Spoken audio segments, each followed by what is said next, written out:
Mishing sini okey, terbaik kat Ipoh. Jangan pergi Ion Kinta City. Ion Kinta City, yang pakai Subang 2 tu, bagi tahu bos dia. Tolong bagi tahu bos dia.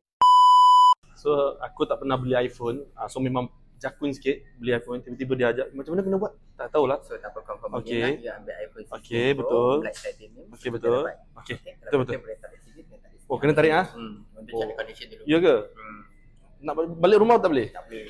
Takut nanti ada isu. Ya ke? Tak boleh tanggung. First time kan. Tak pernah beli iPhone.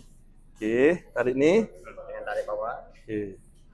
Tarik bawah. Baru nak simpan. Kan nak simpan kat rumah. Tak nak buka lagi. Aduh, dia suka Allah. Alright. Wah, kali hitam. So nice. So, ini yang kabel dia lah. Nak buka juga. Janganlah buka. Janganlah buka. Dia pecahkan darah dia, ya Allah. Biarlah saya buka. Kenapa awak buka? So, Saya tak jangan pernah on device dulu. Check the condition dulu. Tengok ada crack ke, ada calar ke. Ada kotor. Sikitlah. Ada kotor. Okey. Yang penting tak ada crack, tak ada calar. Make sure okey lah. Okey. Alright. Cantik. Kalau okey, Cantik. button on device tekan tepi tu. Tekan lama-lama. Oh, kalau dah on tak boleh tukar. Betul. Macam Kena ni check iPhone. dulu. Apple patutnya ni. Kita buka. Bismillah. Tada. Saya simpan duit selama 5 tahun tau untuk beli handphone ni tau. Sedih.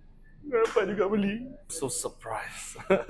Tak payah nak buka semua, tak payah. Bukan semua. Kena Nak check the juga. condition semua. Ya ke? Oh macam tu Apple memang semua customer ke saya seorang je? Semua customer Ya macam ke? ni, betul. Oh, I rasa macam I layanan istimewa hari ni.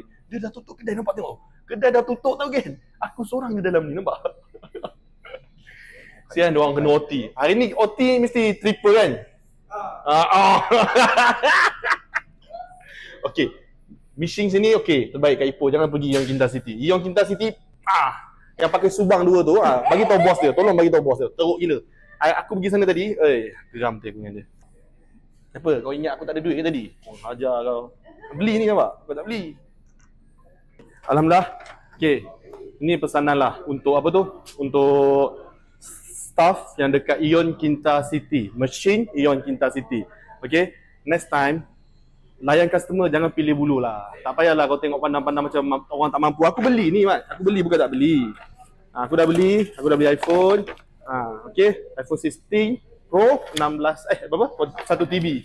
1 TB. So ini yang tolong aku kat Ipoh Parade. Apa nama dia? Michael. Ini memang servis terbaik ni. Kalau kau nak kau akan cari dia. Maxis boleh cari. Nak beli under Maxis ke apa boleh cari dia juga. Nak ambil nombor baru ke. Betul. So ini memang terbaik. Thank you bro. Alright, thank you so for much. your support. Thank you. Alright, Thank you. Selamat Hari Raya bro. Selamat Raya. Thank you bro Alright, for your thank you. service. Guys, thank you for your service. Thank you. Bye bye. Thank you. Bye.